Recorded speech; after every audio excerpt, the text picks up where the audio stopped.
Hi, friends. Welcome. Hi, YouTube. You know what? I'm keeping it. I'm keeping that in. Hi, YouTube fam. Welcome back to I am trying out some games that I got for free on Woovit in exchange for doing a video. And I've got very limited time and a little bit of burnout, so this is going to be pre-recorded. So this is published onto consoles by Ratalaika Games. This is called a Little Lily Princess. This is looks like a wholesome visual novel, which I am all about. Yeah, we'll just leave it. So yeah, it's meant to be kind of a wholesome visual novel. Actually, I think it's a little low. Yeah, that's a bit better. So yeah, let's play a little bit of this. It was spring when Sarah's school life began, but spring in London was nothing like any spring she had known before. The morning sun was not enough to lift the chill from the stony streets, and the mist off the river blended with the smoke of countless chimneys to form a thick yellow fog. In such weather, the gas lamps burned bright night and day, flickering like stars to guide the horse-drawn ships to their destinations. But the ship that had carried her across the ocean was now a thing of the past. Here, then, was Sarah's new home. It was a big, dull brick house, exactly like all the others in its row, except that on the front door there shone a brass plate which was engraved in black letters. Miss Minchin's Select Seminary for Young Ladies. Girls, gather around if you please. Come, hurry up. We have a new pupil who will be joining us starting today. Her name is Sarah Crew, and she has only recently arrived in England, so you must all make her feel welcome.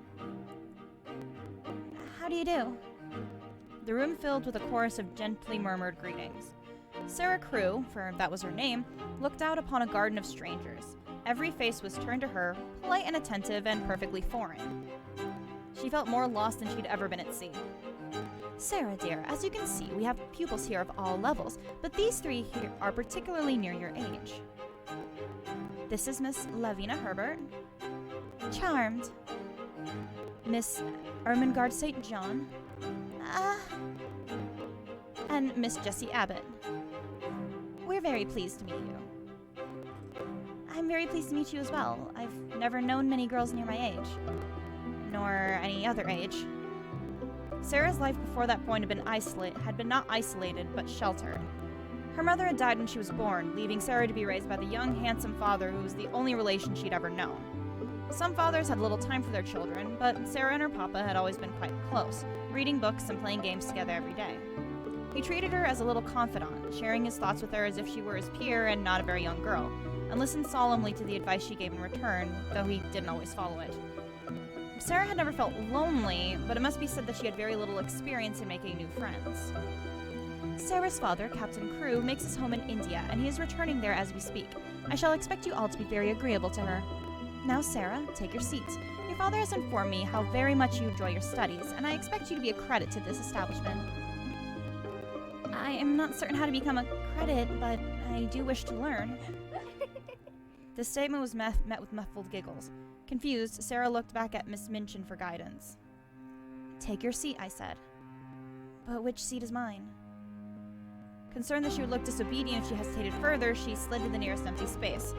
No one objected, and she let out a sigh of relief. Nearby, two girls turned to whisper to each other.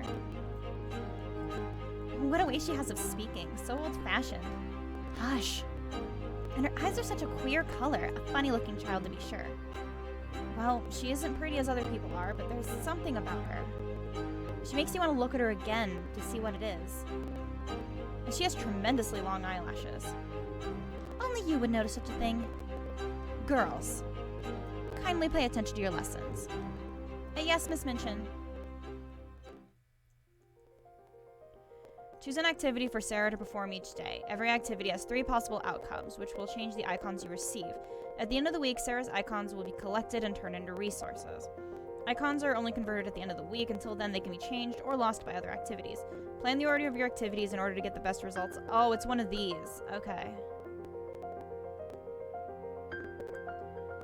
Got it.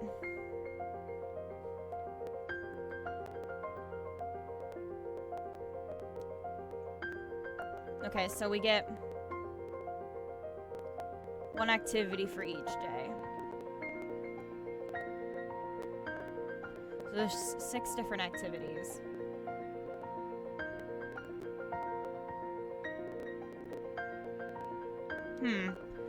Alright, these kind of things kind of freak me out because, like, I feel like I have to do it exactly.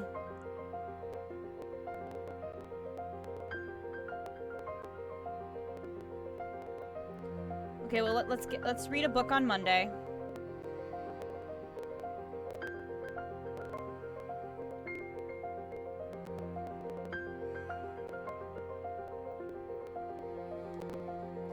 On Tuesday, we'll practice dance.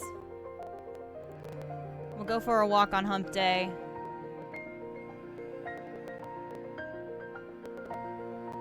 We'll have a tea party on Friday. And write in our diary on Thursday. Sure. Now the schedule that you have set will be carried out. For each weekday, Sarah will point to the randomly chosen result, and those icons will appear on the right side of the screen. You do not have to press to advance between days. It will happen automatically. You can adjust the speed of activities from the Preferences menu. Remember, icons are only converted to resources at the end of the week. A result of double all will double your current icons, but not your long-term knowledge resources. Okay. Reading. Dancing. Walking. Writing. Visiting. Okay, so we got 1 knowledge, 1 artistry, 2 patience, 1 grace, and 1 sympathy. My room. My 2 rooms just for me. Sarah was what was known as a parlor boarder. Where other girls were quartered in standard issue single rooms, she had a large bedroom, uniquely decorated, and a separate sitting room with a comfortable sofa. My papa has filled them with wonderful things. Books, velvet cushions, lace dresses, a porcelain tea set, hats with great feathers that bob on them, even a tiger rug to remind me of India. It looks like a room that would belong to the daughter of a Raja, an Indian princess. I only wish that this room also contained my papa. Perhaps it does. He gave me all these things, and whenever I touch them, I can imagine that he's with me. And when I read his farewell letter, I can hear his voice. My dear little missus, so here you are, in the place you always knew you must go. But be of good cheer. You will not have to stay there for a very long time. There will be a lot of little girls, and you will play together, and I will send you plenty of books. And you will grow so fast that it will seem scarcely a year before you are big enough and clever enough to come back and take care of Papa. I am not in the least anxious about your education. You are always sitting with your little nose burrowing into books, gobbling them up as if you were a little wolf instead of a little girl. I have instructed Miss Minchin to drag you away from your books when you read too much, and to make you go and ride your pony in the row or buy a new doll. You ought to play with new doll. You ought to play with more dolls. Oh, Papa, if I bought a new doll every day, I should have too many to be able to make friends with them all. I'm happiest with just Emily, and happier because I was with you when I met her. Emily, of course, was the name of a doll, a very special doll that Sarah had discovered when her papa took her to visit the premier toy shops of London. She was a large doll, but not too large to carry about easily. She had naturally curling golden brown hair, which hung like a mantle about her, and her eyes were a deep, clear gray blue, with soft, thick eyelashes which were real eyelashes and not mere painted lines. At Sarah's insistence, she had been given a wardrobe every bit as grand as Sarah's own, with frocks and coats and nightgowns and beautiful lace-trimmed underthings. She even had her own tiny lady's handkerchief and her own cradle bread at the foot of Sarah's. Sarah lifted Emily up onto her lap and smiled at her, just as she would another little girl. My papa's on the sea now, Emily. We must be very great friends to each other, intimate friends, and tell each other things. Look at me, Emily. You have the nicest eye I ever saw, but I wish you could speak. She brushed Emily's hair fondly, setting her in pride of place. There are so many girls in this school. I've never seen so many children in one place before.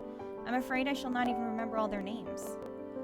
I've always known that someday I would be required to go away, to leave my home and my papa and come to England to be educated. I must do my duty, even if I do not like it.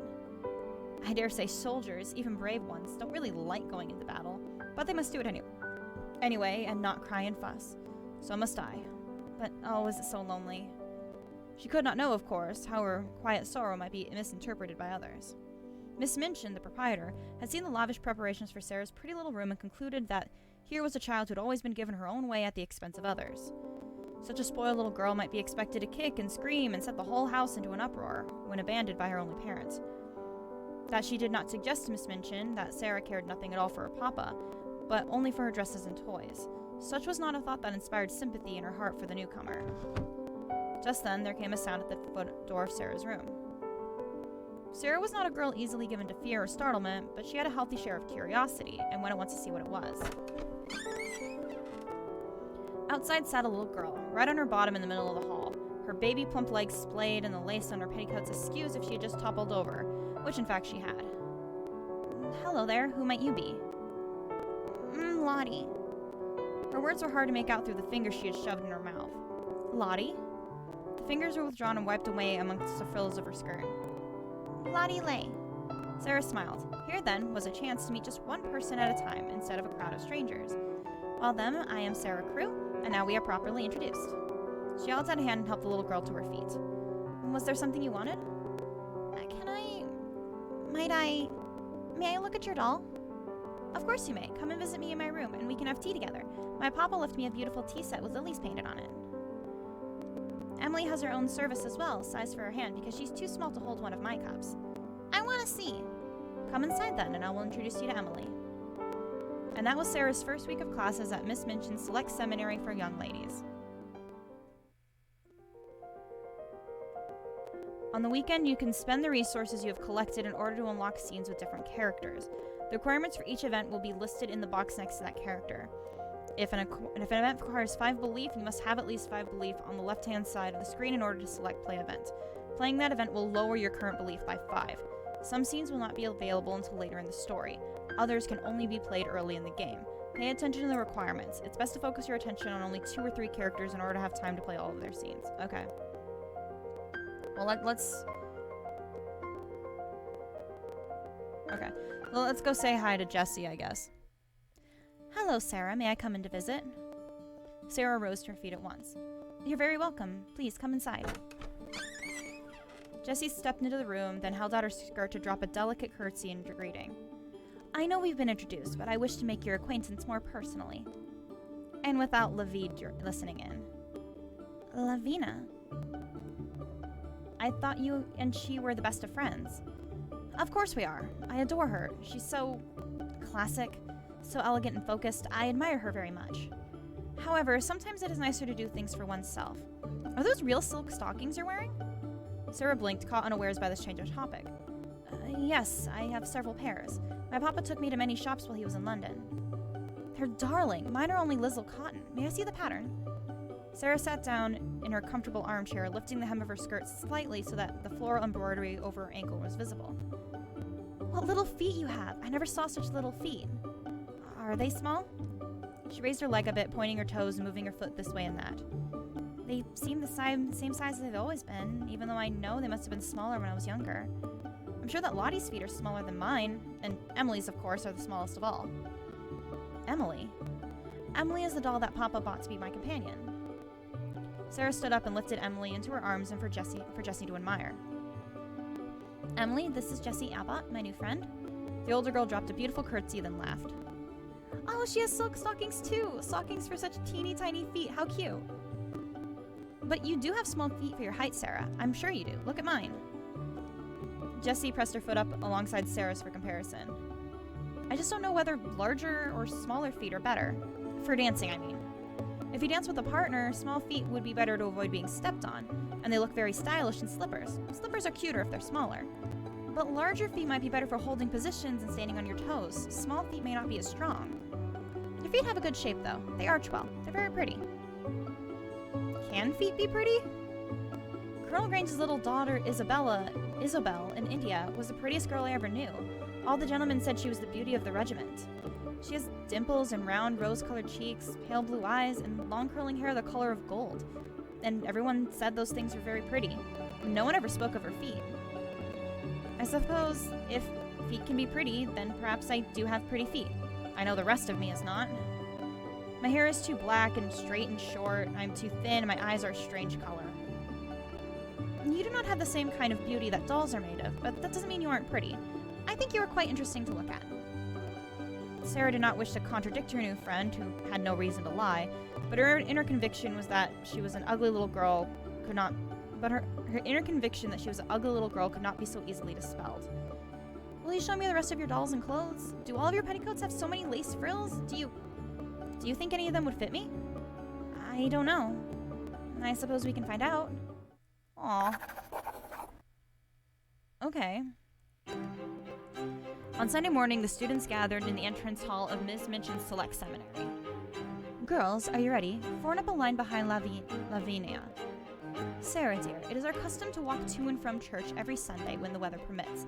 That allows the horses a day of rest and ensures that students receive regular exercise. It is important to look your best when we are walking out amongst the public. We want our school to always leave a good impression. You should follow Lavinia's clues and she will show you what to do. Lavinia is always a model student. As if hearing her name, Lavinia, I don't know how to say her name, smiled and tilted her head. You can learn a great deal from Lavina, dear. As her father is also posted to India, the two of you should have much in common. I'm sure you will make close friends. Now, go and stand in line behind her. Sarah made her way to the front of the line where Jessie and Lavina stood close together. What are you doing? Go to the back. Miss Minchin told me to stand behind you. She said you were a model. Oh, very well then. But that's my place. You wouldn't want to disobey Miss Minchin, would you? No. We have to show our new girl how to behave herself in church. She may have never seen one before. Sarah thought it was wisest to remain silent.